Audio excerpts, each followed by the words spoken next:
Definition है maximum safe load carrying capacity. Load अगर tension लग रहा है तो टेंसाइल स्ट्रेंथ, कंप्रेशन लग रहा है तो कंप्रेसिव स्ट्रेंथ, बेंडिंग लग रहा है तो बेंडिंग स्ट्रेंथ, लाइक दैट। तो भाई कैरेक्टरिस्टिक स्ट्रेंथ कौन से नेचर की है? कंप्रेशन नेचर की है, टेंशन नेचर की है, शियर नेचर की है, या टॉर्सन नेचर की है?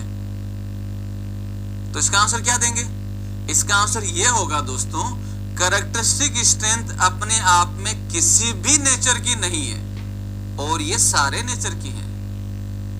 रिपीट कर रहा हूं, कैरेक्टरिस्टिक स्ट्रेंथ अपने आप में किसी नेचर की नहीं है, अपने आप में किसी की नेचर की नहीं है। यानी कि कैरेक्टरिस्टिक स्ट्रेंथ अगर लिख दिया जाए, मैं ओनली अगर ये लिख देता हूं कैरेक्टरिस्टिक स्ट्रेंथ और आगे कुछ नहीं लिखता हूं, तो ये किसी भी नेचर की नहीं है, ना टेंशन, ना कंप्रेशन, ना बेंडिंग, शियर, टॉर्सन, नथिंग। लेकिन स्टेटमेंट क्या था? कैरेक्टरिस्टिक स्ट्रेंथ अपने आप में किसी भी नेचर की नहीं है। आगे मैंने क्या बोला? ये सारे नेचर की हैं। What does it mean?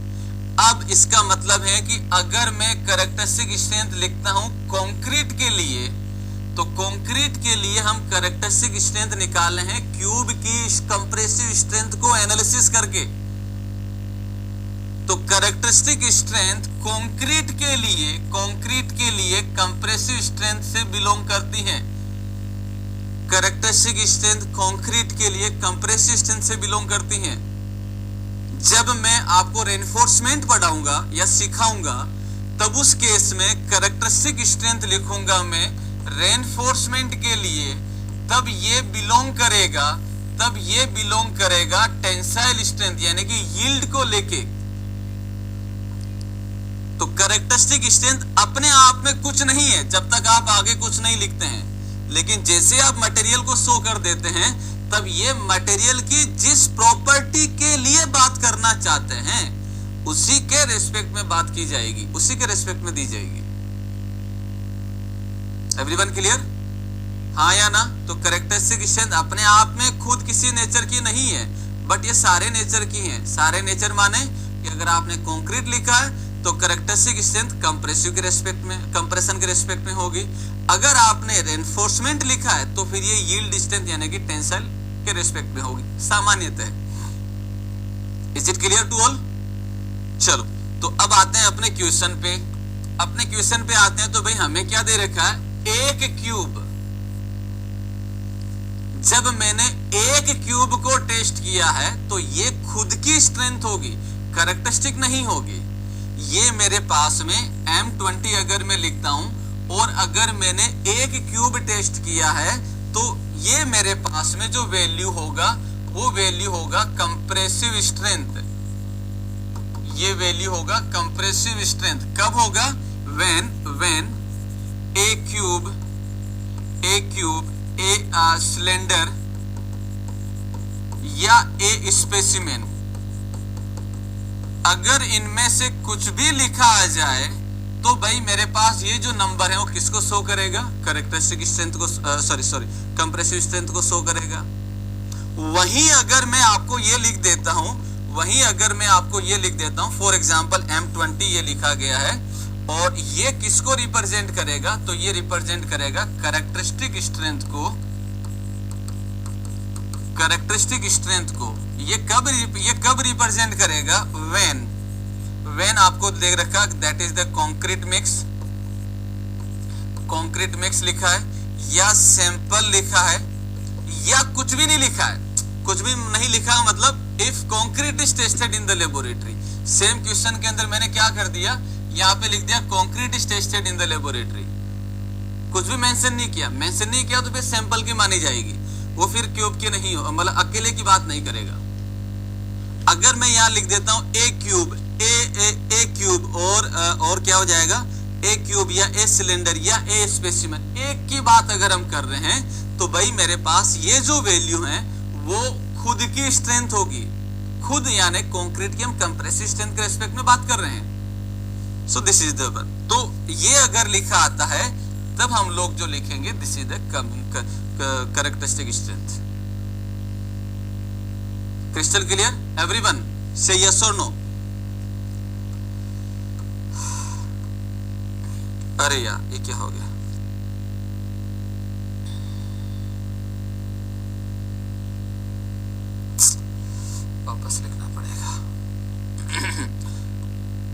सबको क्लियर हो गया? से यस और नो एवरीवन।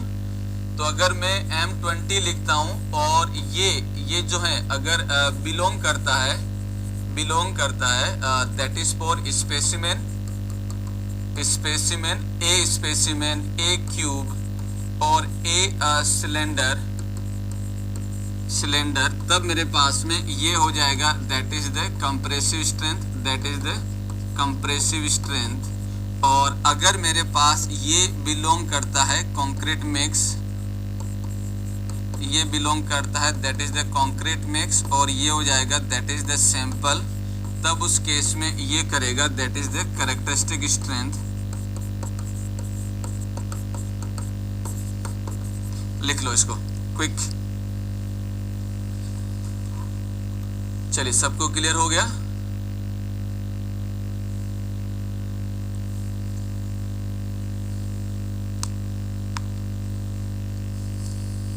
तो इसका आंसर क्या होगा? इसका आंसर हो जाएगा, चूंकि ए क्यूब है तो आंसर होगा कंप्रेसिव स्ट्रेंथ।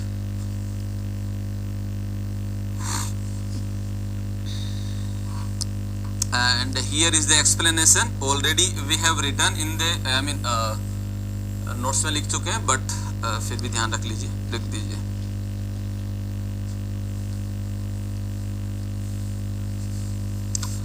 थोड़ा स्पीड बनाए रखिए ताकि हम ज़्यादा से ज़्यादा पॉइंट इसको लिख सकें।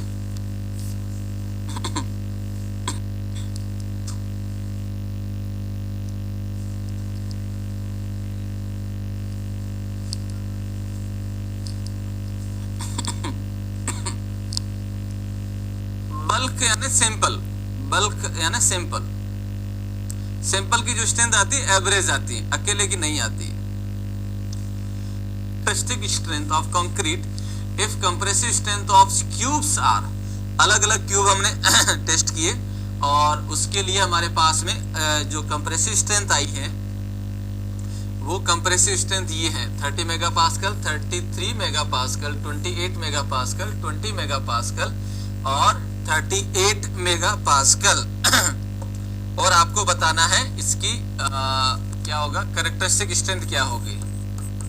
तो कैरेक्टरिस्टिक स्ट्रेंथ की अगर मैं बात करता हूं तो मैं ये जानता हूं that is given by FCK is equal to FM minus 1.65 sigma. यही होता है। अब मुझे निकालना क्या है, मुझे निकालना है FM और सिग्मा। FM कैसे निकालते हैं? तो FM दिया जाता है दैट इज FM हो जाएगा FM is equal to summation F divided by N, summation F divided by N.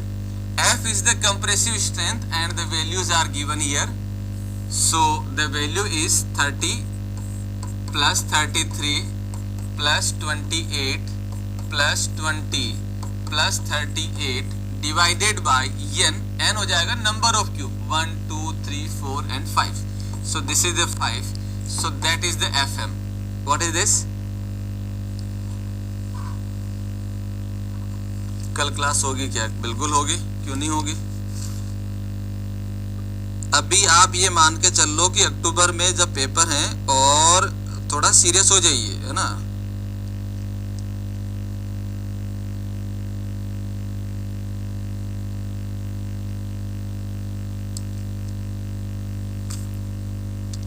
So this value is the 30 plus 33 plus 28 plus 20 plus 38 divided by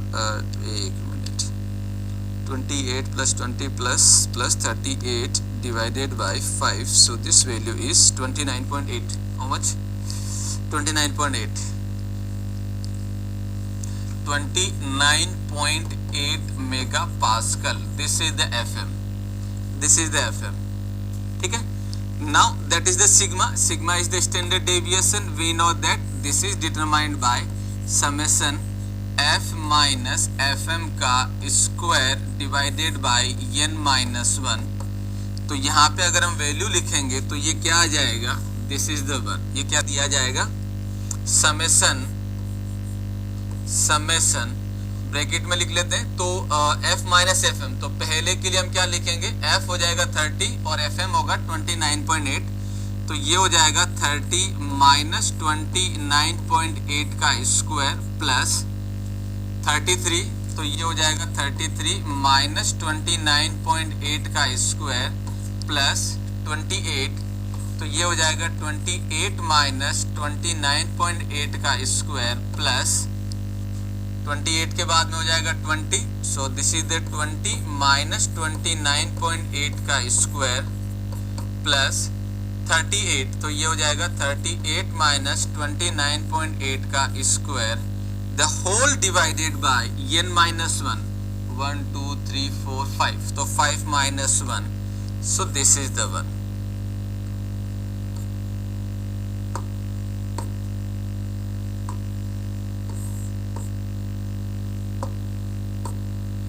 so from here the sigma is, तो यहां से जब आप इसको solve करेंगे तो sigma कितना आ रहा है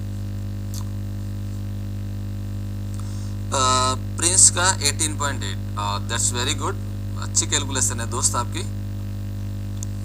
ओके 21.55, रंजन आपका गलत है बेटा, अनिकेत सॉरी अंकित, हाँ अनिकेत ही 29.8, it is also the wrong. So here if you determine the answer then this value comes out 33, 28, 20, 38. So this value comes out 6.65. तो ये वैल्यू हो जाएगा आपके पास 6.65 मेगा पास्कल। तो भाई आपके पास FM पता है, सिग्मा पता है, put it here and you can determine the values. Determine the values.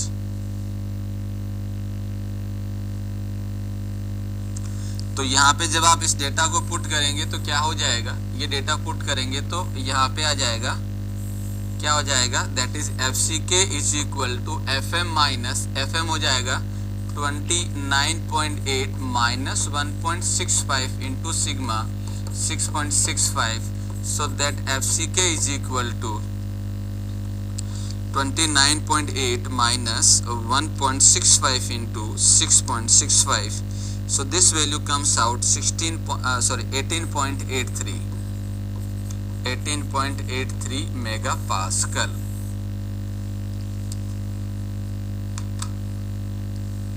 Simple है। तो ये आपसे एग्जाम में क्वेश्चन पूछे जाते हैं, इस तरीके की वैरायटी ऑफ प्रॉब्लम आपसे पूछी जा सकती हैं। सो फटाफट नोट करो इसको, क्विक।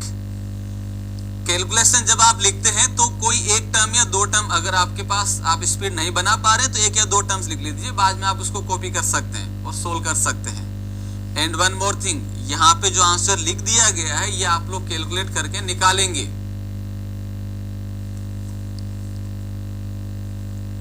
अच्छा 29, अच्छा अनिकेत 29.8, ओके बेटा, ओके बेटा।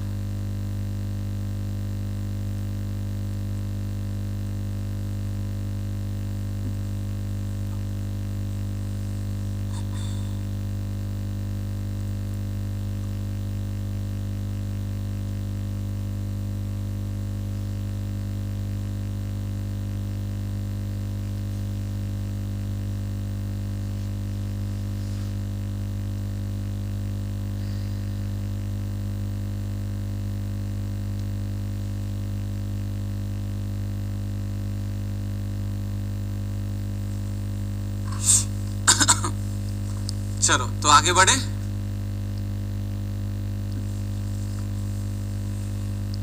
आपको यहाँ पे दो वैल्यू लिख लीजिए, एक तो ये 6.65 और 29.8, और इसमें से कोई एक दो टर्म्स लिख लो, अगर नहीं लिख पाए तो प्रॉपर नोटेड। चलिए दैट्स गुड, आगे बढ़ते हैं। अरे यार इसमें आगे ही बढ़ना है।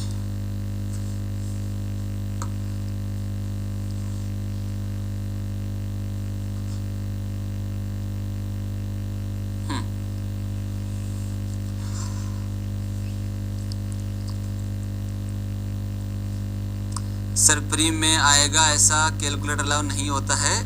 मैं आपको बता दूं व्योम बेटा, एग्जाम में ऐसे क्वेश्चन पूछे जाते हैं, है ना, और आपको कैलकुलेशन बनना ही चाहिए।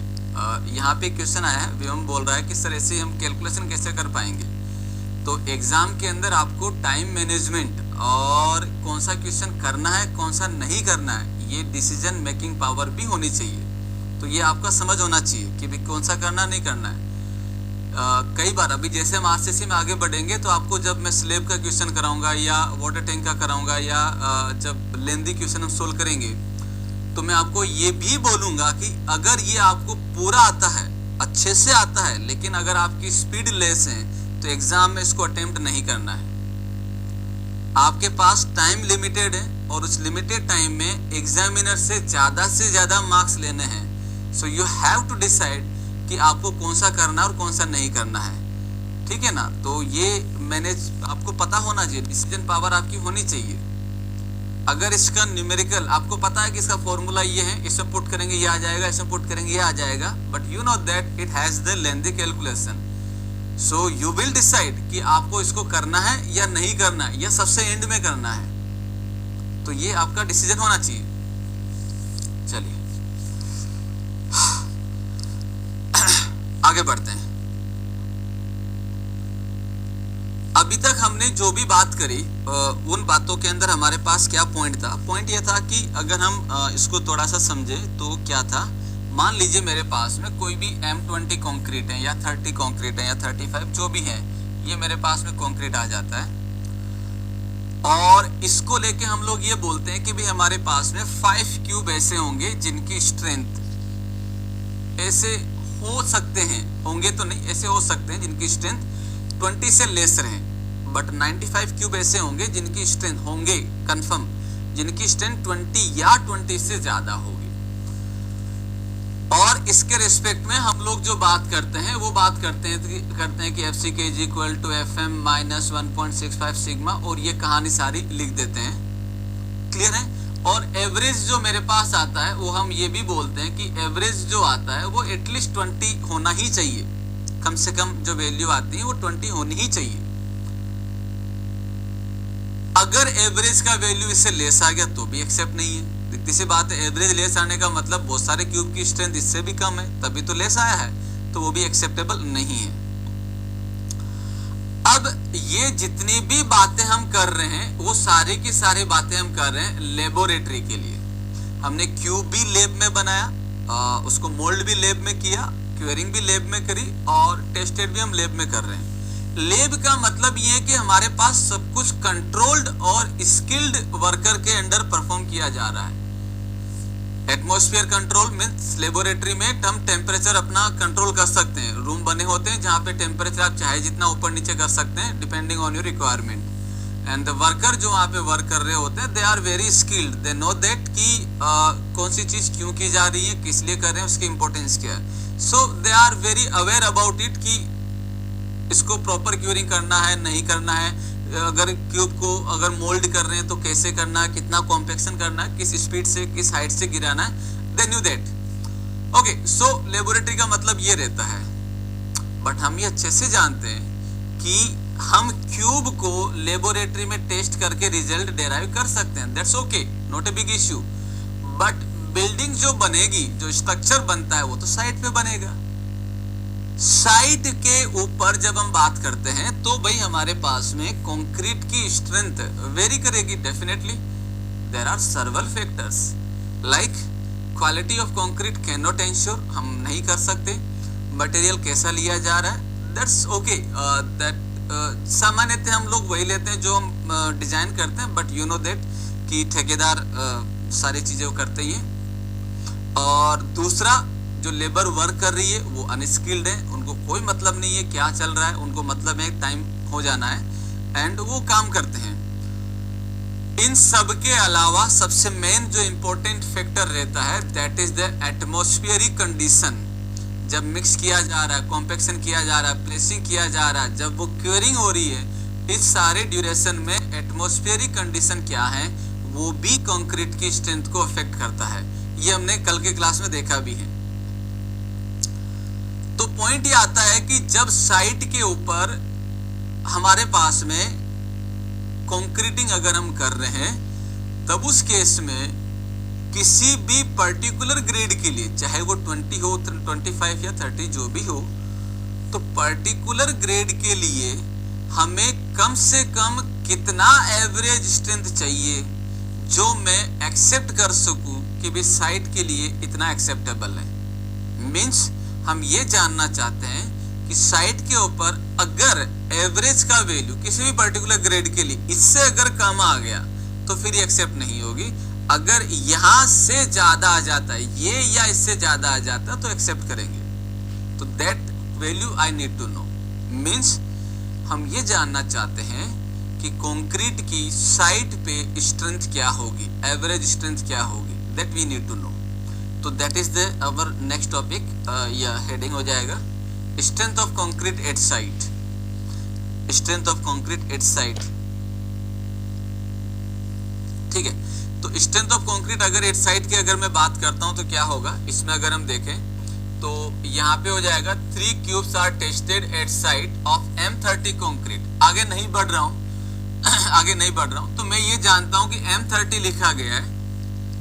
अगर ये बात लेबोरेटरी में की जा रही है, अगर ये बात लेबोरेटरी में की जा रही है तो हम लोग ये बोलेंगे कि एवरेज का जो वैल्यू आया है वो 30 या 30 से ज्यादा होना चाहिए। 30 तो होना ही चाहिए, इससे कम नहीं होगा। ये एवरेज लेबोरेटरी के लिए है। तो मान लीजिए मैंने 3 क्यूब बनाए और M30 कंक्रीट लिया है और उसके रिजल्ट हमारे पास में ये दे रखे हैं, 3 क्यूब है। अगर मैं इनका एवरेज देखता हूं, अगर मैं इनका एवरेज देखता हूं तो इनका एवरेज जो आता है मेरे पास दैट इज 31.5 प्लस 30.8 प्लस ये हो जाएगा 30.8 plus 30.5 divided by 3, so this value is 30.9 and this value is accepted. Why accepted? Because हम ये जानते हैं कि लेबोरेटरी के लिए, ये हम बात कर रहे हैं किसके लिए, हम बात कर रहे हैं लेब के लिए। लेब के लिए this value can be accept definitely. जो हमने बात करी थी उससे ज्यादा ही हो रहा है, दैट्स ओके। मान लीजिए मैं क्या कर रहा हूं, मैं यहाँ पे M30 कंक्रीट लिया, 3 स्पेसिमेन बनाए, तीनों को टेस्ट किया और फॉर्चुनेटली मेरे पास में तीनों क्यूब की जो कंप्रेसिव स्ट्रेंथ आई है वो स्ट्रेंथ सेम आ गई, 31.5, 30.8 and 30.5। Fortunately I have got the same result. So the way obvious average भी हमारे पास जो आ रहा है वो कितना आ रहा है, दैट इज 30.9। बट IS 456 ये हम बात जो कर रहे हैं वो बात कर रहे हैं साइट के लिए, ये हम बात करें साइट के लिए। IS 456 इस रिजल्ट को एक्सेप्ट नहीं करता है। For site work this is not accept. For site work not accept।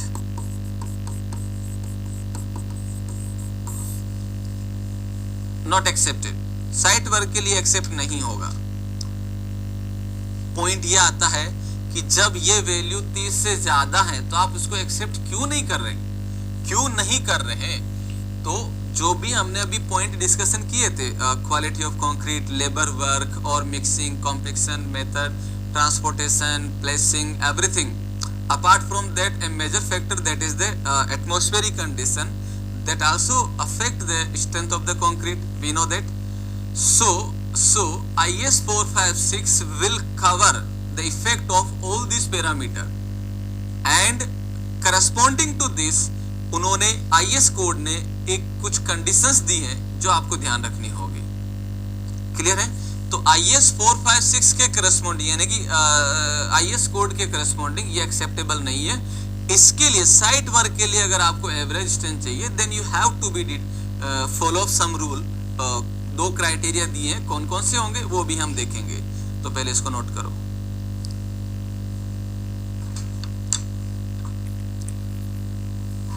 Sir pre में आएगा ऐसा, कैलकुलेशन अलाउ नहीं हो, कैलकुलेटर अलाउ नहीं है।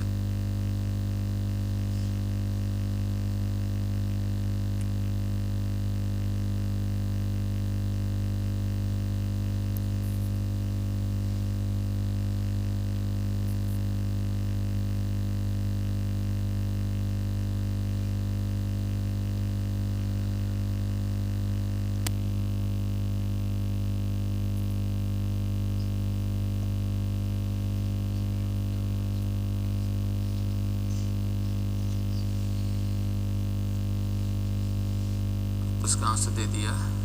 नहीं अलाउ है तो या तो प्रैक्टिस करो अपने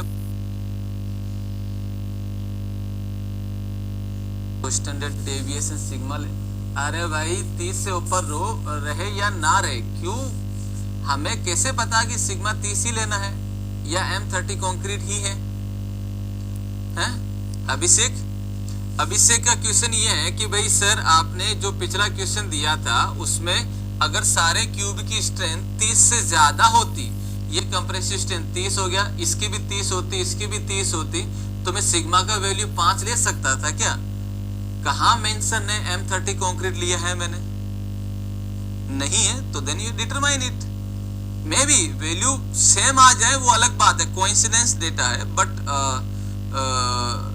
यही होगा जरूरी नहीं है। क्लियर अभिषेक?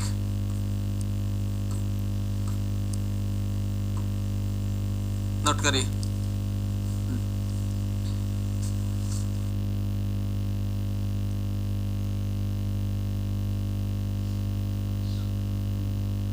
एक्सेप्ट क्यों? देखते हैं क्या कहानी होगी। कौन है?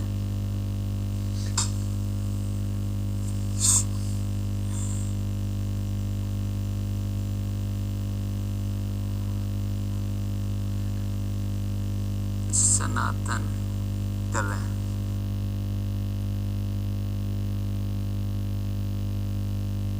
The average strength of concrete,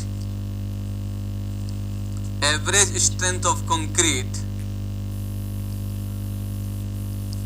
the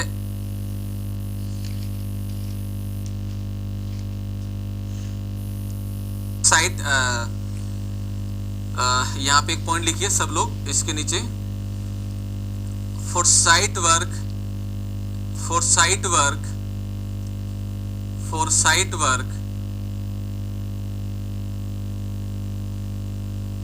for site work, the average strength of concrete, average strength of concrete, average strength of concrete, for site work, the average strength of concrete is determined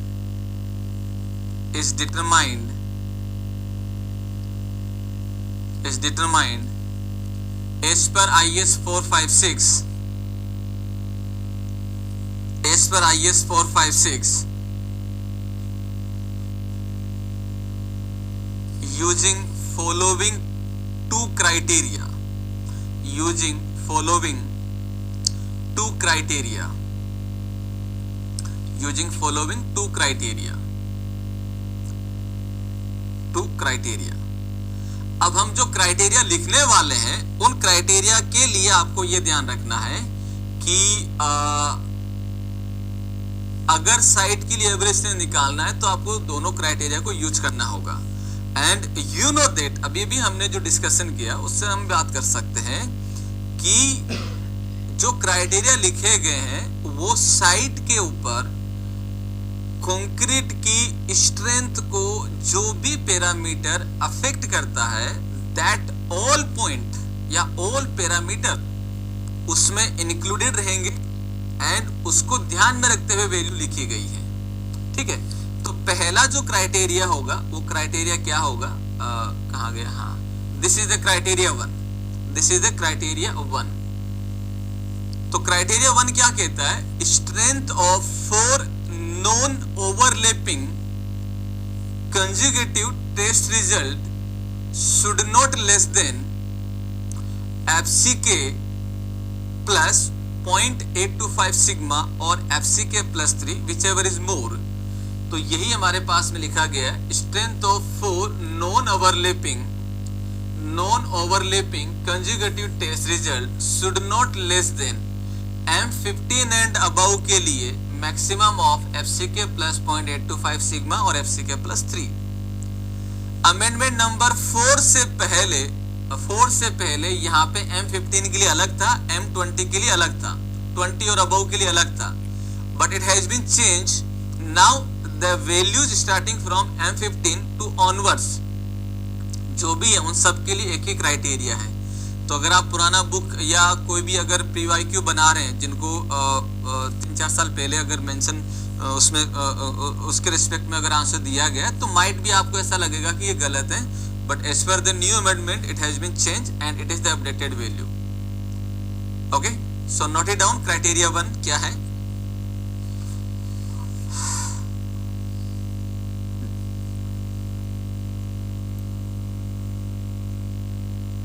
Sir, M30 concrete target strength should be 30 plus 38.5, so should we accept in le? हाँ, that's okay, ये तो हम वैसे भी accept कर रहे हैं।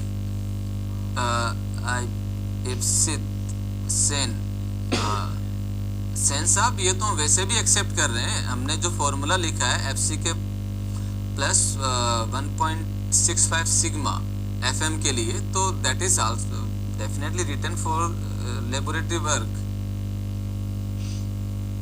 Lab के लिए ही लिखा गया है। सिद्धार्थ सर था। तो strength of 4 non overlapping conjugative test result should not less than M15 and above के लिए maximum of FCK plus 0.825 sigma और FCK plus 3।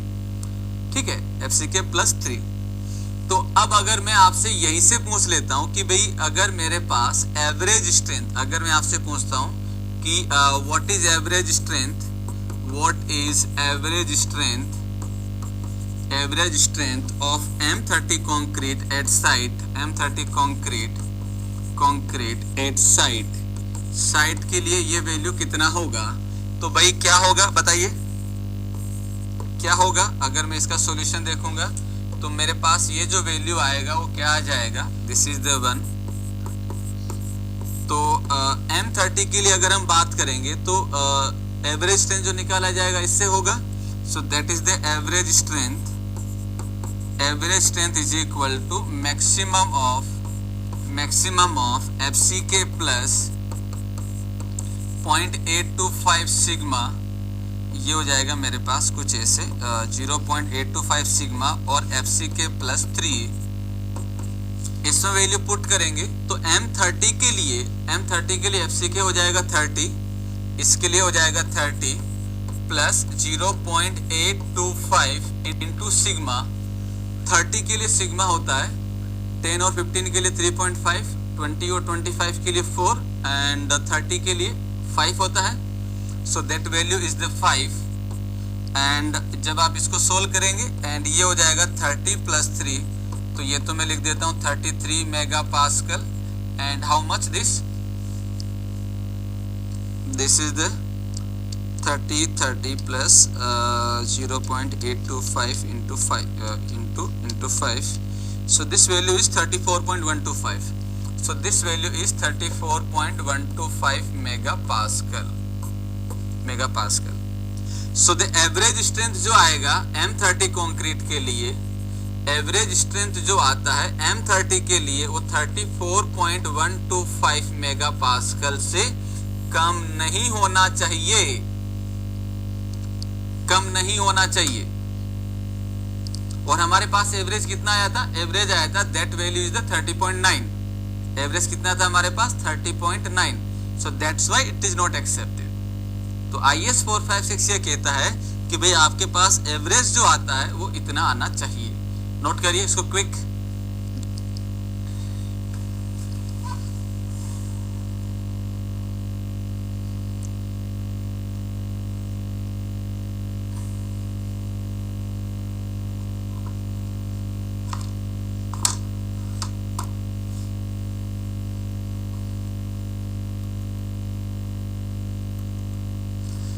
Nikhil, non overlapping numerical means numerical value अलग अलग होना चाहिए। नॉन ओवरलैपिंग रिजल्ट का मतलब क्या है? पवन। चलो ओके फटाफट नोट करो इसको। तो strength, what is the average strength? AVG average, STH means strength of M30 concrete at site.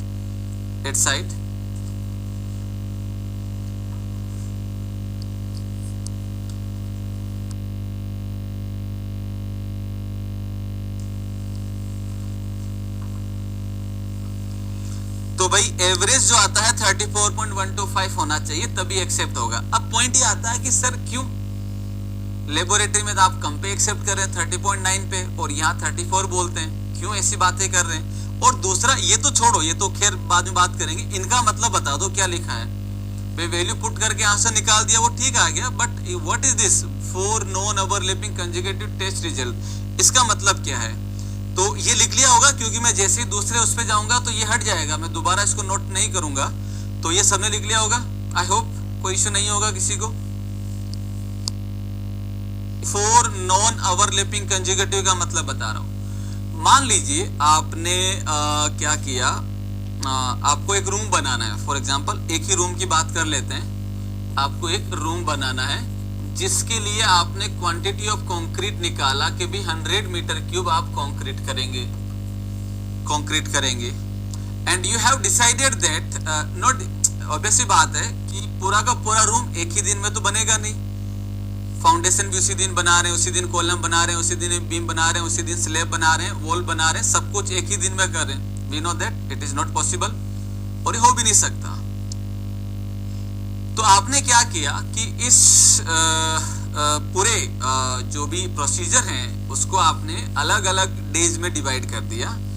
पहले दिन आपने फुटिंग के लिए बात करी, तो फर्स्ट डे, मैं यहाँ पे डेज लिख देता हूँ, फर्स्ट डे आपने जो है वो फुटिंग के लिए बात करी, फुटिंग करना शुरू किया।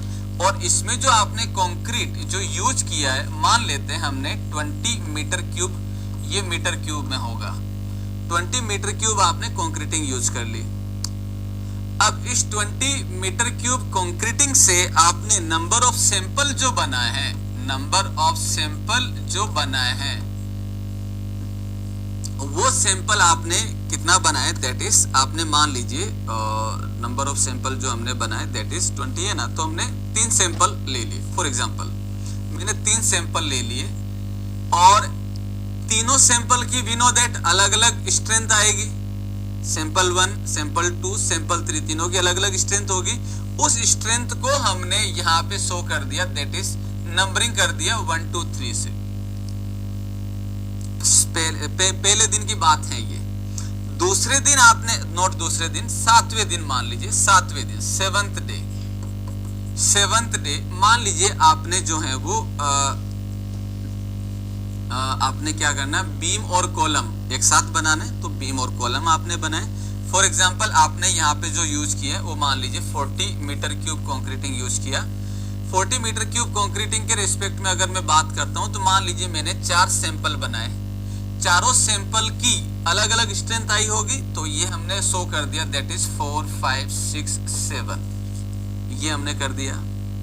मान लीजिए 15वें दिन आपने 15th डे आपने बोला कि भाई अब हम स्लैब बनाएंगे। स्लैब बनाने के लिए मान लीजिए आपने again 20 metre cube concreting use किया, इससे आपने 3 सैंपल बनाए, तीनों की अलग अलग स्ट्रेंथ शो कर दी 8 9 10, एंड बाद में आपने डिसाइड किया कि चलो ठीक है सब कुछ हो गया, तो 28वें दिन या 30वें दिन जो भी है, ये कितना हो गया 40 40 80 20 मीटर क्यूब मान लेते हैं, आपने वॉल वगैरह या स्लैब फ्लोर वगैरह बनाने में आपने बात करी। तो यहाँ पे भी 3 सैंपल बनाए, इनकी स्ट्रेंथ को आपने शो कर दिया इस तरीके से। ये आपने 100 मीटर क्यूब को अलग अलग जोन के लिए या अलग अलग कंडीशन के लिए आपने जो है मेंशन कर दिया। कमेंट अभी ना करो, पहले इसको फोकस करो, समझने का कोशिश करो। अब मेरे पास पॉइंट ये आता है कि जब मैंने पहले दिन कंक्रीटिंग करी थी, तो पहले दिन कंक्रीटिंग करी थी, तो ऑब्वियस सी बात है वहां पे जो मिक्स लिया गया या जिस तरीके से मिक्स हुआ, जिस पैटर्न से मिक्स हुआ, या जो एटमॉस्फेरिक कंडीशन थी, या जो कॉम्पैक्शन हुआ, वाइब्रेटर जो भी हमने यूज किया है, वो सारा का सारा as it is. One more thing, atmospheric condition भी आल्सो, क्या वो सारी की सारी चीजें as it is same proportion में क्या 7वें दिन हुई होगी? नहीं, पॉसिबल नहीं है। मिक्स प्रोपोर्शन सेम रह सकता है, लेकिन प्रॉपर सेम वैसी की वैसी मिक्सिंग होना, सेम सीमेंट हाइड्रेट होना, उतनी क्वांटिटी का सीमेंट हाइड्रेट होना, और सेम क्लाइमेट कंडीशन होना, सेम कॉम्पैक्शन होना, इट इज नॉट, ये जरूरी नहीं है सेम रहे। ठीक उसी तरीके से इन दोनों के दिन जो चीजें रही हैं, क्या सेम चीज 15वें दिन रही? Not possible. ये वाला भी पॉसिबल नहीं है कि सारा सेम रहे। ये तो एक है, जबकि हम जानते हैं कि कोई भी बिल्डिंग अगर हम बनाते हैं तो उसको बनाने में टाइम लगता है। कई कई बिल्डिंग्स ऐसी हैं जिनको बनाने में ईयर्स लगते हैं, 1 साल 2 साल लगता है। और हम अच्छे से जानते हैं कि in our country the climate is changing every after 3 month.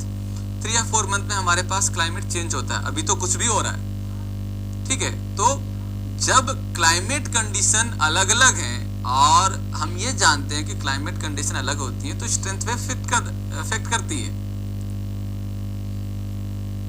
जब ये अफेक्ट कर रही है तो हमें कंक्रीट की एक एक्सेप्टेबल वैल्यू लेने के लिए कि भाई इतना लोड मैं इस पे लगा सकता हूं, मुझे पता होना चाहिए, then only I can use that material in the structure to ensuring that कि particular value of the load मैं लगा सकता हूं या नहीं लगा सकता हूं, ये कंक्रीट एक्सेप्ट होगी या नहीं होगी। तो उसके लिए कोड क्या करता है? कोड ये कहता है कि किसी भी बिल्डिंग पे या स्ट्रक्चर पे सेम ग्रेड ऑफ कंक्रीट के लिए अगर आपको एक वैल्यू चाहिए, स्ट्रेंथ का एक वैल्यू चाहिए, एक्सेप्टेबल वैल्यू चाहिए, तो उसके लिए ये जितने भी पैरामीटर आ रहे हैं इन सब के इफेक्ट को हम यूनिफॉर्मली डिस्ट्रीब्यूट कर देते हैं कंक्रीट के ऊपर। कैसे? तो उसके लिए उन्होंने स्टेटमेंट ये लिखा कि strength of 4 non overlapping conjugative test result. तो पॉइंट ये है कि आपको यहाँ पे कोई से भी 4 उठा लेने हैं, कोई से भी 4 जो आपकी इच्छा लगे, 9 10 11 12 उठा लो, या 4 5 6 7 उठा लो, या 1 2 3 4 उठा लो, या 6 7 8 9 उठा लो, any 4 that must be in sequence, 1 2 3 4 हो गया, 6 7 8 9 हो गया, 9 10 11 12 हो गया, या 10 11 12 13 हो गया, whatever, कोई से भी 4, any 4 in the sequence। ऐसा नहीं होना चाहिए कि भाई आपने जो है वो वैल्यू लिया 9 10 12 और 13, आपने यहाँ पे 11 को ओवरलैप कर दिया, नॉट एक्सेप्ट। तो आप यहाँ पे ये एक्सेप्ट नहीं होगा, बाकी ये सारे एक्सेप्ट होंगे। तो आप कोई से भी 4 वैल्यू ले लीजिए, that must be in sequence and should not overlap any value. तो non 4 non overlapping conjugative test result should not less than the given condition. It means we have uniformly distributed the effect of the parameter या वो parameter जो concrete की strength को affect कर रहे हैं। so that is the mean of 4 non overlapping consecutive test results. I hope it is clear to all.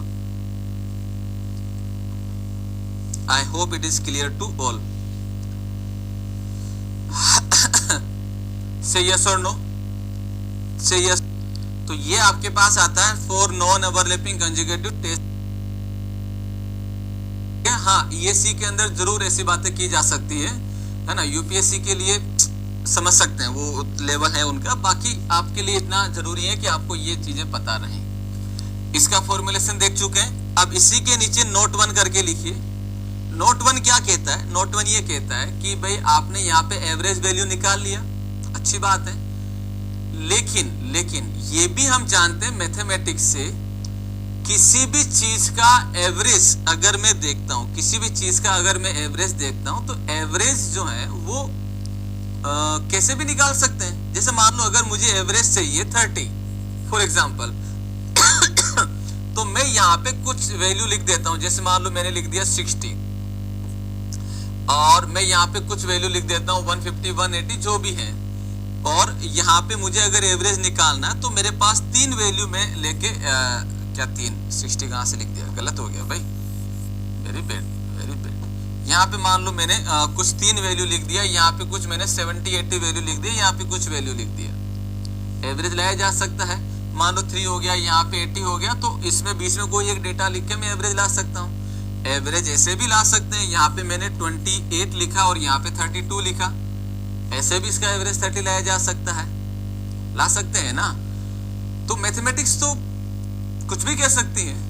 कुछ भी कहने का मतलब आप कोई भी अगर डेटा चाहिए तो आप निकाल सकते हैं, दैट माय मीन।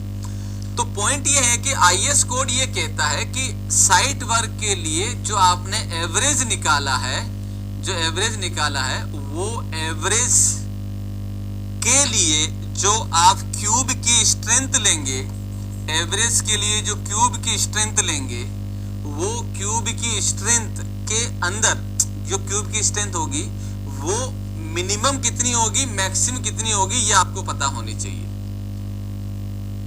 क्लियर है? तो मिनिमम के लिए क्राइटेरिया ये देता है, कि भाई इंडिविजुअल वैल्यू जो आता है, इंडिविजुअल टेस्ट रिजल्ट जो आता है, वो FCK -3 से कम नहीं होना चाहिए। अगर 30 एवरेज आ रहा है तो 27 से लेस नहीं जाना चाहिए। अगर उससे लेस चला गया तो फिर कॉन्क्रीट एक्सेप्टेबल वैसे ही नहीं है।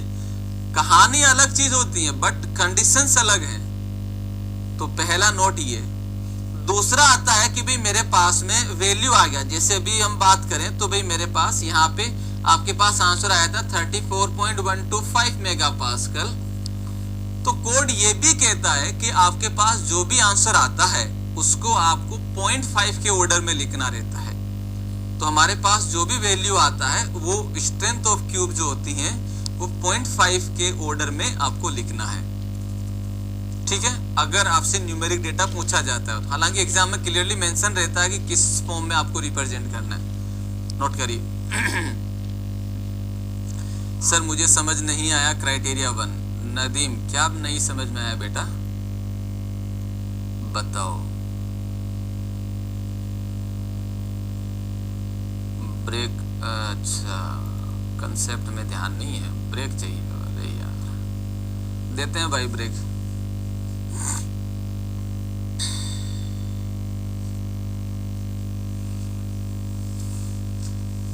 वेरी इंपॉर्टेंट पॉइंट, अक्सर एग्जाम में पूछे गए हैं।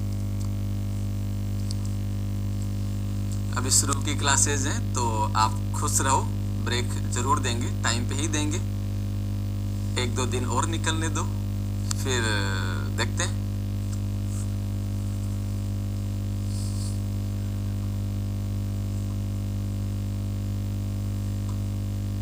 तो ये हम लोग average strength of concrete at site हम निकाल ही चुके हैं। सो आई नॉट ए इश्यू।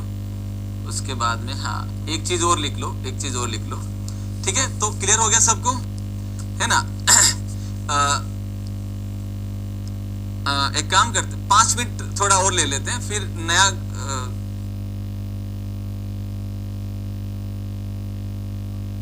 चलो एक काम ब्रेक ले ही लो। फिर